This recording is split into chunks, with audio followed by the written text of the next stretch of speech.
Welcome to That Was the Moment, a podcast where we delve into pivotal moments that shape lives. Today's guest, Elise, shares the pivotal moment that led to her ending her marriage, embracing self-love, and starting anew. Her story is one of courage, clarity, and the importance of growing and evolving in a relationship. I'm your host, Dashankar, and you're listening to That Was the Moment I Knew I Had to End My Marriage. My guest today is Elise Enriquez. Elise is a productivity coach who helps business owners and their teams make the shift from overwhelm to taking back control of their time. Elise is your guide for discovering and doing what matters, so you and your team can progress to your next achievement and enjoy the ride along the way. Thank you so much for being here today, Elise. I'm so glad to be here. Thanks for having me. So why don't we start with what life was like before your moment? Oh, goodness. It's been a minute since I've thought about this. When you said this is what we were going to talk about first, it's like, oh, goodness. So before my moment, I was one of those, like, just doing all the things I was supposed to do people. Like, I was checking all the boxes. I had done all the things I was supposed to in terms of, like, school and college. And I had found the guy, like, in high school. I dated, I ended up marrying my high school sweetheart. And we had like a little break in college, but then got back together, did all of that. And as our friends were all getting married, we eventually decided like we wanted to get married too. And we bought a house and then we got married. And so we did a couple things out of order, but in beneficial ways, right? And we got dogs and did all of that. We didn't have kids.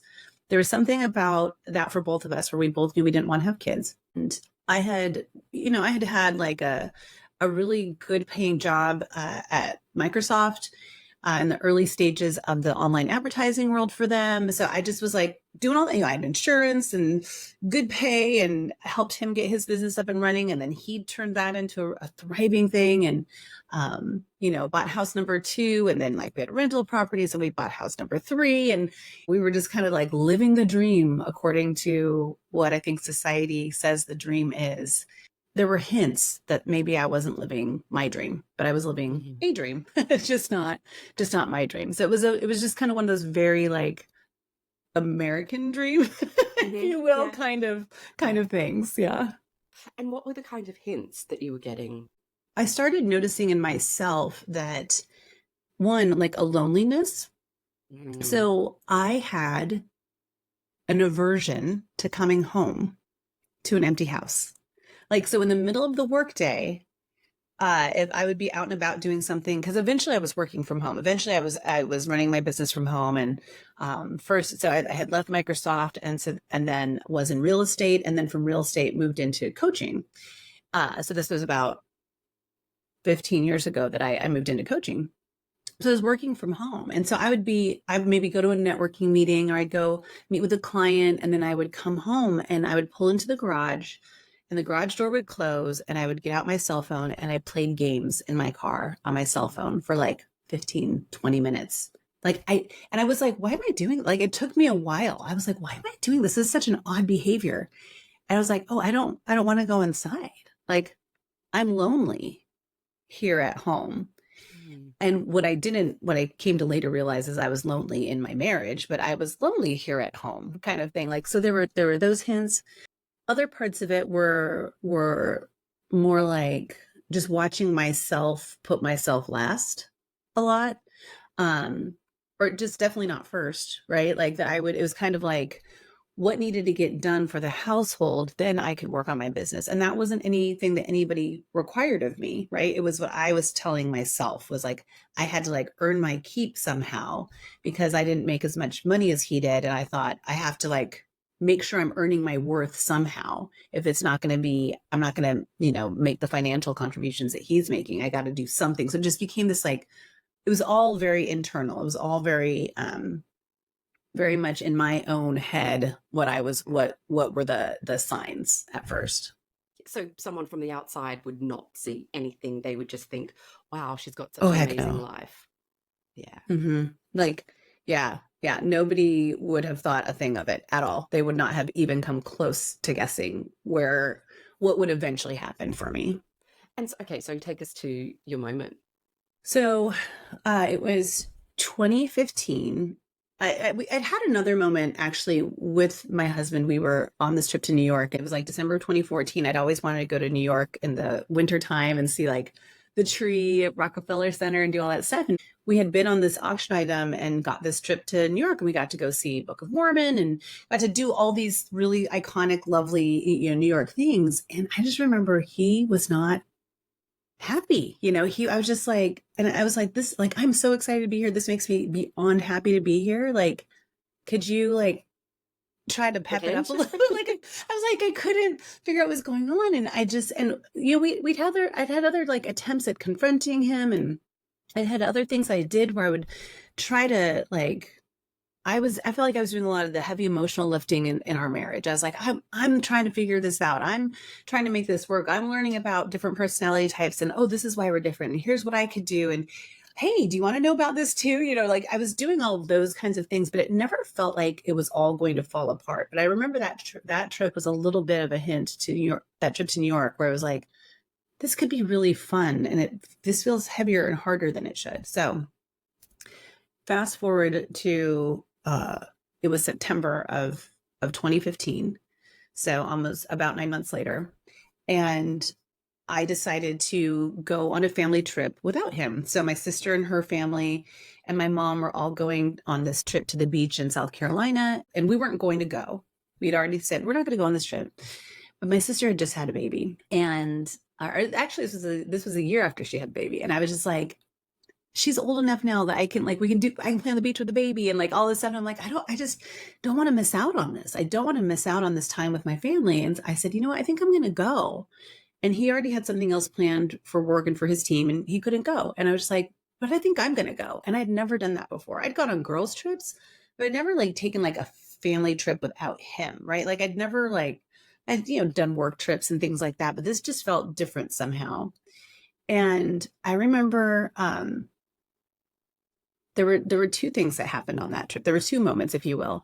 I remember getting to the airport, and I had just started taking guitar lessons, and I had this like small guitar on my back, and I was dressed in this kind of flowy dress, which is not usually my style. And I was just like, got through security, and I was just walking around shopping, and like I got there when I wanted to. I kind of just doing my own thing, and I just like felt really light, and I couldn't figure it out. I'm like, why am I so happy? Why am I so light? And I didn't quite have it there. It didn't quite connect. Like what was going on here? What was up with me? Go through the whole week of being there with my family, and it was lovely, and I had this lovely time with my family. And then, and I'm realizing this was after my second niece was born. She was fresh. That's why I was down there. She was she was like a month old. Right. And so I was like, I am not missing out on this. So that's why I was down there. So I'm trying to remember. So I had this great trip, lovely time with my family. I'm leaving on my own because my family was staying for 2 weeks. I was just there for 1 week. And I get on the plane again by myself, and it just still felt like great. I was just like, that just feels so good. And I started watching Wild. That it's Reese Witherspoon, and Laura Dern plays her mom. And there's a scene where Reese Witherspoon's character and Laura Dern's character are having this conversation. And Laura Dern talks about regretting that she just never took the wheel in her own life. Like she just never took the wheel and drove in her own life. And that was ringing through my head. The movie ends. I think I ate my dinner or whatever. And I remember there was like a lightning storm outside, and it was outside the plane. And it was just really cool. It could have been scary, but it was really cool. And I started journaling, and I'm actually not a journaler. I'm not much, but I had a journal with me for some reason. So I started journaling, and all of a sudden I wrote down, I think my marriage is over. And it was like, I'm just saying it just now, I got chills. Like, it was just like a complete surprise to me. Like, once I look back, I can see where all the, already I've shared some of the like little, steps along the way. But it just like came out of me. Like all of a sudden I just wrote it down, and I was like, what happened? What just happened? What just happened? And the fact that I wrote it seemed even more, it would have been one thing to say it out loud, but it's felt even more serious, or something to put it on paper. Yeah, and it's kind of tangible, right? Because you can see it, and words disappear, but that is like, in writing, it's there. Yeah, I could have been like, no, I didn't say that. You heard that wrong. So what did you do next? Nothing. I Yeah, did and I did yeah, nothing. I did not a thing. I'm curious, is this true for other people where they have their moments and there's yeah, like a little yeah. calm before the storm? hmm Yeah. So I think, well, it depends on the moment, but I think, Yeah. I guess what I would class yours, if I look at all the other stories I've shared already, I'd class it as a bit of a spiritual awakening, or Mm. maybe not even spiritual awakening, but that reawakening of yourself. Yeah. And I think usually the moment happens, and I guess the seed is planted, Yeah. and it sits there under the surface for a little while, but once it's said or written, it can't be unwritten. It can't No. be unsaid. And I have found that true for so many things. I've had conversations with people, like friends as well, who have one day said, I think I need to leave my husband.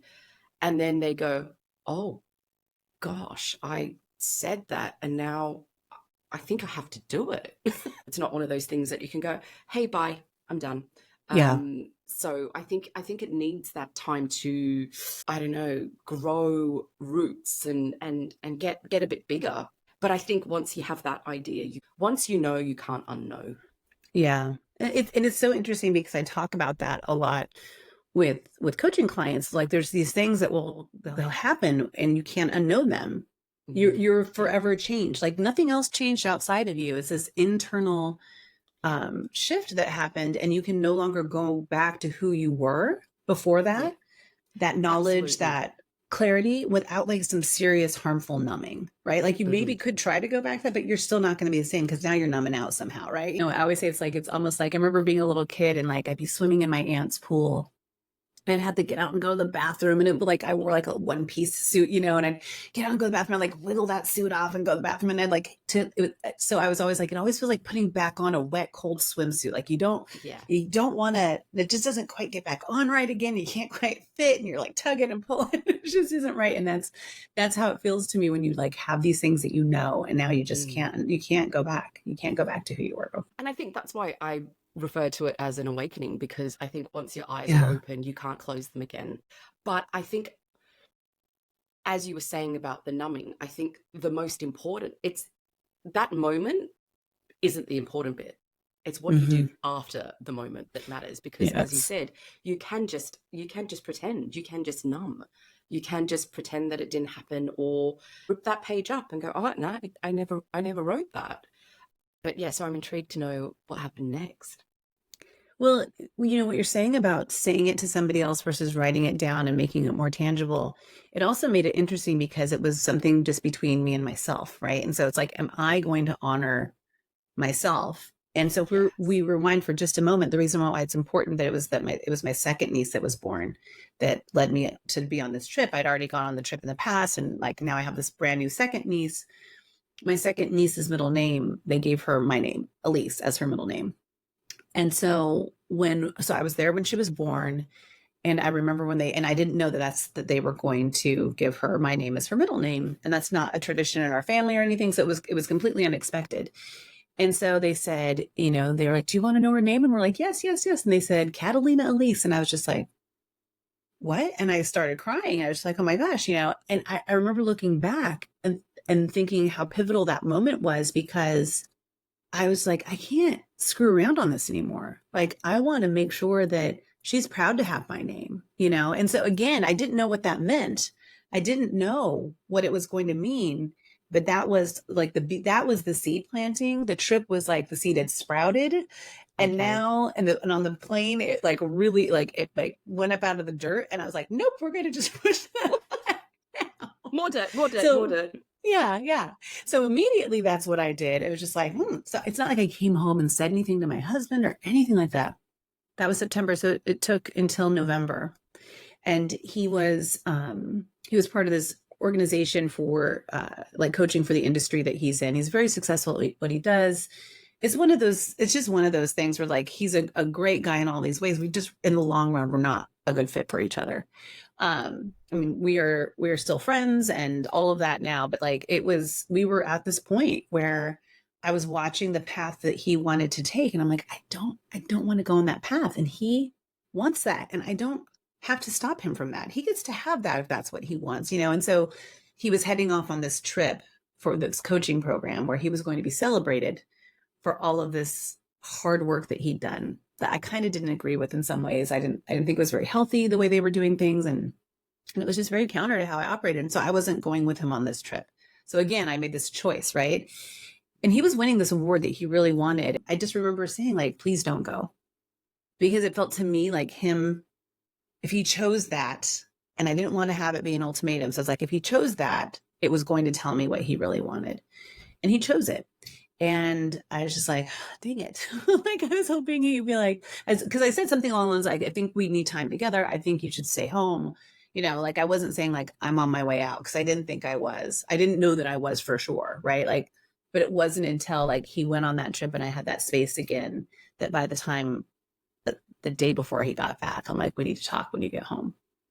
And I told him as soon as he got home, I was just like, I don't think I can do this anymore. I don't think I want what you want. And that's okay. Like, I don't have to want what you want, and you don't have to want what I want. It's okay. It's okay that we want different things now than, you know, we thought. We wanted the same thing for a while, and now we just don't. And so I finally had to say it all. It took what felt like forever for there to be a true separation, but it was only a couple of weeks by Thanksgiving weekend. So Thanksgiving weekend here in the US is like the third Thursday of November. And so and then people usually take Friday off, and then you have the weekend. And that weekend I moved out of the house.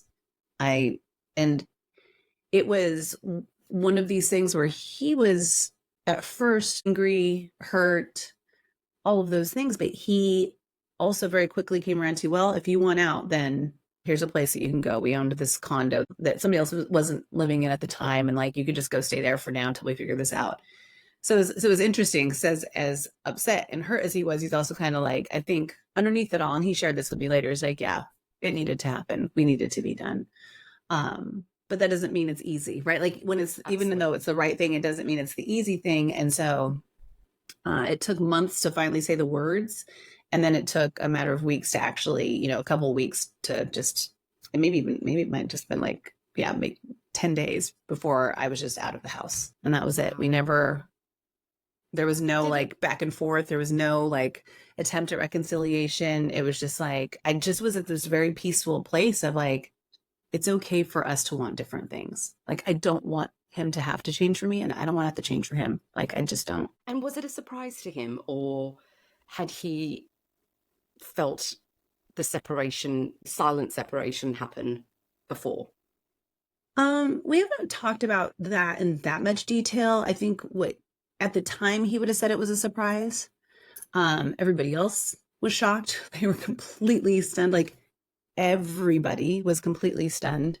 We were like this like dream couple, like not dream couple, but like dream team. Like, they saw us that people like called us that, like, and we were also both very active in similar like professional circles. So we were just seen a lot, even at professional events together. Like, we were just like this unit. And so he would say he was surprised at the time.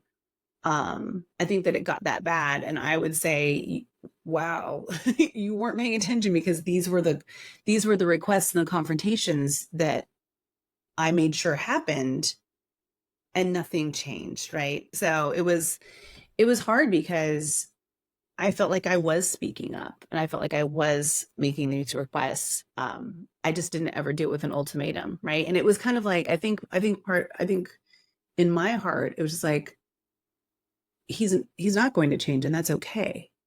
Again, it just kind of got to be this very peaceful thing, and that's okay. You know, like, this doesn't have to be some big dramatic. It's definitely traumatic in some way. You know, it was, you know, It still can be sometimes, but it doesn't have to be this thing that we're so desperately clinging to. It's okay for us to let this go. And we both come from divorced parents. And so maybe that made it easier for me, was to see how much better off my mom was after she left my dad. That I was like, oh, good things can come from divorce. Like, divorce isn't a bad thing inherently. Right. And so I think that helped. And I think for him, he kind of used the word failure in the past, like it was a failure. But I think now he wouldn't say that. I mean, he's achieving all the things he's ever wanted to achieve, and he's in a healthy relationship with somebody. And so it's just like, it's kind of like we both have ended up better off for how we wanted our lives to look. Earlier, you were talking about you were basically self-abandoning. So you were doing all these things because you were putting priority on all of these other things rather than yourself, your business, and so it seems that once you started taking more, I guess, control of yourself, your self-love was growing, your belief in yourself was growing, so you knew you could do it. Would you say that's right? Yeah. So the wrinkle and complication that I'll add to this is where I'm at now, right? Which is I'm remarried and I'm married to a woman. And that was completely unexpected for me. I did not expect to fall in love with a woman. And it was somebody that I knew before the divorce, but we were not in a relationship. We just knew each other. And we had both, been in other relationships. I was married and she was in a serious relationship. And we knew each other professionally. And then as I was navigating the divorce, I started hanging out with her more socially and was just around somebody who appreciated me for the reasons I appreciated myself. Like that's what I started to piece together. Like all the work I had done to actually leave really was founded in my my training and development as a coach. Like I was just learning these things and helping these other people and was like, wait a second, like I need to make sure I'm doing this better for myself, right? But then after I left and having her in my life more prominently was when I started just loving myself more and saying like, okay, this is like, I want somebody who loves me for the reasons I love myself, not somebody who loves me for what I can do for them or who I can be for them. And that's what I found in my wife. And so that shifted everything too. So I felt like in my first marriage, there was some of that, but maybe also some loving me in spite of who I was. You know what I mean? Because we just grew up together. We were kids, we were kids that grew up together, I was just about to ask, do you think the fact that you got together when you were so young, did you even know yourself when you got together with him, right? Oh gosh, no. Exactly. No. So I had a similar thing. I was in a very long relationship, but we were like 18 when we got together and then 30 when we broke up. And the person I was at 18 is very different to the person I became at 30. And I think you can either grow together or grow apart. And that's what happened to us. Yeah. I remember having a moment where it was around the time my sister had her first baby. So like her babies apparently had a big impact on me. Where he had a moment of thinking maybe he wanted kids and I didn't. And I was just like, oh no, like what's going on? And I thought I would know. I thought by the time my sister has a baby, I'll know I want to have a baby and I'm going to have a baby too. And it was just like, instead it was like, it wasn't that at all. In spite of like being so happy to be an auntie and so in love with this baby, I was just like, yeah, that's enough for me. Like, I don't actually want to do this. And he had a moment of like, I don't know, maybe I do. And he has since changed his mind. He's still doesn't have kids and, it sounds like he isn't planning on having kids, but it created this. I remember we were on this walk through this field where we'd walk our dogs and we were kind of talking about all this. And I think there was also probably subtext of all the other stuff that we weren't talking about that was happening too. And we literally like branched off on our walk in a wide open field into different directions. And we never had done that before. We'd always like walk together and throw the ball for the dogs but we both kind of just like branched off in completely different directions. And then eventually by the end of the walk, we kind of came back together and then walked home together. And it was just interesting how it really was. It's like, we explored these different paths for the duration of this walk. And that was it. And we still came back together. But then of course, 2.5 years later, ended up separating and then divorcing. And so what's life like for you now since your moment? It is super joyful. I mean, there's the hard moments of life that still happen because deaths and hardships and illnesses and all those things that can happen. But it feels different to be doing life alongside someone, like I said, who loves me for the reasons I love myself and who is just more aligned with what success means to me. Because to me, success is about, sure, I want to have enough money to do the stuff I want to do, but even more than that, it's having the time freedom to have the moments like with my people, right? To be there for my people and be with them to celebrate like the big moments, but also be there for the everyday stuff too. It's not just like being there for my niece's birthdays. One of them got their ears pierced, so we made sure to like meet for dinner and like see her fresh little ears that day, and stuff like that. Or like my friends' daughters. I have two friends whose daughters just both graduated this year, and it's kind of like the second round of kids in my life before my nieces that like they were my test nieces, right? They were like, I got to be pseudo auntie, and to take the day off and be with them and go to their graduation and be a part of all those celebrations and stuff like that. But it's also just the fact that like I also babysat them and would grab them from school sometimes when their parents needed me to. And like to me, that was what I wanted. And my wife is very much in line with that. Like, yes, we do our work. Yes, we make sure we make money, but that's not the ultimate goal, right? The making money for the sake of making money, or buying the next house or the big boat or the whatever it might be, like just isn't something that I care about. I want to be able to have time with my people, and that's what she wants too. And it feels really good. And it sounds like your values might be a bit more aligned now. Yeah. Yeah. Well, and when you think about it with my ex, like you said, we grew up together. So those first few goals are the things that you want, like getting married and buying a house and getting your jobs and maybe getting a dog and upgrading to like a new car instead of the old clunker. Like there's those kind of like initial young 20s, to early 30s, like milestones that, like a lot of people do kind of want that. But then once you get there and you're kind of solid there, it's like, where do you want to go from here? And we wanted to go in different directions. Yeah. And I think also those milestones, they're a little bit like ticking off a box, but is it necessarily what you want? When I was younger, it felt like this is the way you should do things, and that leads to happily ever after. Yeah. But there isn't a happily ever after. There's a as happy as you can be. I think where my ex and I were similar is that we're both have an attitude like we're never done. Like there's always more to pursue. Yeah. But it was, for him, it was more about like the material pursuits and having like the number that he could get after, right? And for me, it was like, I can always be better. Like I can always figure out, like, I don't ever want to think I'm done and just cooked and I'm perfect now, right? It's like, there's things that are going to just keep happening. And I want to know that as I'm learning and growing, that I'm able to just become a better person. And I'm willing to put in the emotional work to do that and have those conversations and do all of that. And that's how my wife is too. We always talk about like, it might not always be easy, but we always eventually do the hard thing, like the right thing, even if it's the hard thing. And I feel like I've proven that to myself over and over again. I've done the hard thing, had the hard conversations over and over again. And no matter what, it led to good things. But it didn't mean that my life stayed the same, right? Like from the outside, for better or for worse, for me, it's always been for better, right? Like it's always been for better. Some people might from the outside look at a divorce and think that was for worse somehow. I was like, no, that was for better. Constantly growing, constantly evolving.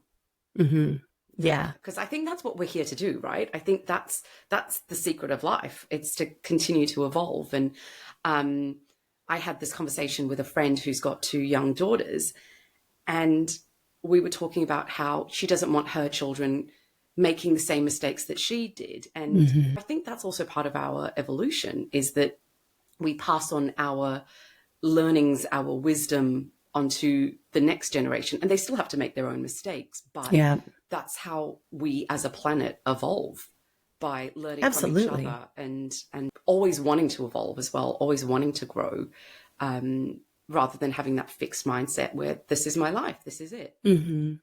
And feeling satisfied at the same time. Like it's such a tricky balancing act to be able to say, I can always be better. I can always do better. There's another thing I want to try, another thing I want to do. And oh my gosh, look where I'm at right now. How cool is this, right? Look at, like, let me enjoy my journey along the way to whatever's next. And sometimes I'm going to traverse up in these great ways, and other times it's going to go down. And that's okay. But like overall, it's an upward trend. And my goal is to enjoy as much of that journey as possible along the way. But we also have to have the downs, right? We can't just keep going up, because the downs make us appreciate the ups. Oh, heck yeah. No, I know you and I were supposed to record earlier this month, and I had to reschedule because I had to go back for a second mammogram, and then they wanted to do a biopsy. And to be honest, I was like, what is this am I gonna have a different that was the moment story? Yeah. But everything's fine. Everything's fine. Sorry, I should have said that already. Everything's fine. It was benign. The biopsy's done. It was benign.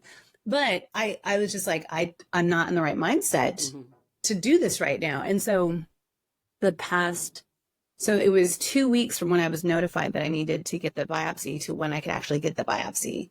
And those 2 weeks, there was not a lot of up, right? There was not a lot of forward progress. We also had something else going on in our family. So it was just like, there was, and to me, that's the point of doing what I do, is like, we can have our grand plans, and we still need to also figure out how to react to the curveballs that life throws our way in a way that we still feel good about how we approach things. And so that meant like, I wasn't checking things off my list, and I wasn't getting things done. And I wasn't sending all the emails that I could, and I wasn't recording my own podcast. And it's just like, and that's okay. I was doing what mattered most at that time, and I needed to just focus on that. So yeah, there's definitely it's not all up. It's not all good. And boy, did that make me appreciate my life to worry that it was going to be very different very quickly, and find out that for now, it's all okay, right? For now, because again, who knows what happens in our life, but for now, it's all okay. Yeah. Oh, that's great to hear. That's really good. Yeah. Thanks. So what kind of advice would you give to someone that might be feeling a little bit like, the way you did? So having those little, I guess, inklings or nudges that this isn't right, or this isn't right anymore, Yeah. What advice would you give them? I would say to let people in. And it's tricky to do that, especially when it's like a relationship, like my situation, because you want to like respect privacy and things like that. But I had taken a break from working with my therapist before that, and I didn't re-engage her during that time until I was ready to leave. And I wish I would have done that differently. And that's been the mistake I've made a lot in my life, is I don't let other people in when I'm going through the hard thing. I let people in after I've gone through the hard thing. And it's like, I'm okay. I'm fine. Don't worry. This happened, but I'm fine. But I'm fine. So that would be the thing, is to cultivate those relationships now, and know that you're going to be that for somebody too, but to cultivate those relationships so that when you do feel like you're bumping into something that's going to be hard to go through, that you can let people in as you go along. Yeah. And yeah, I think you're so right with like talking about it and not just internalizing everything. When we talk about it, it's similar to when you were journaling, right? Mm-hmm. At some point, something else took over, right? It wasn't your thinking mind.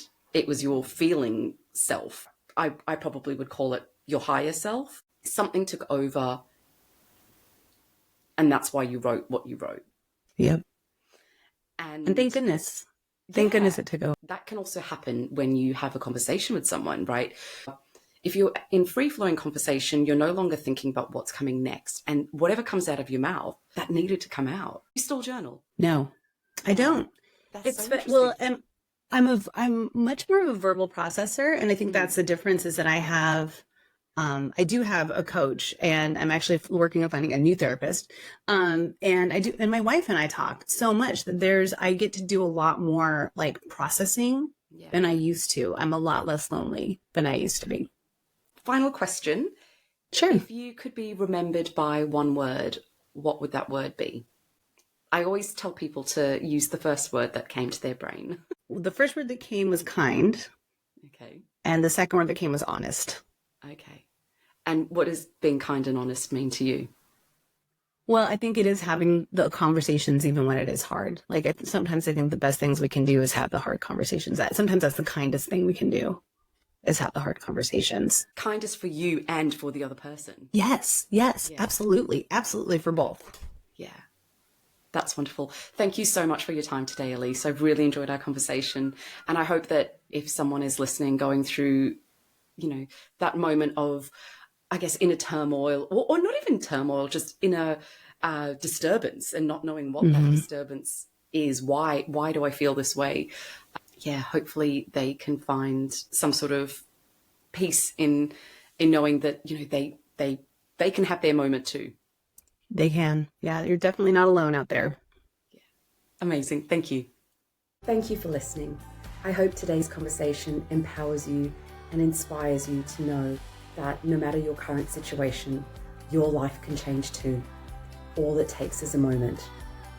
If you enjoyed this episode, please subscribe, rate, and share it with a friend.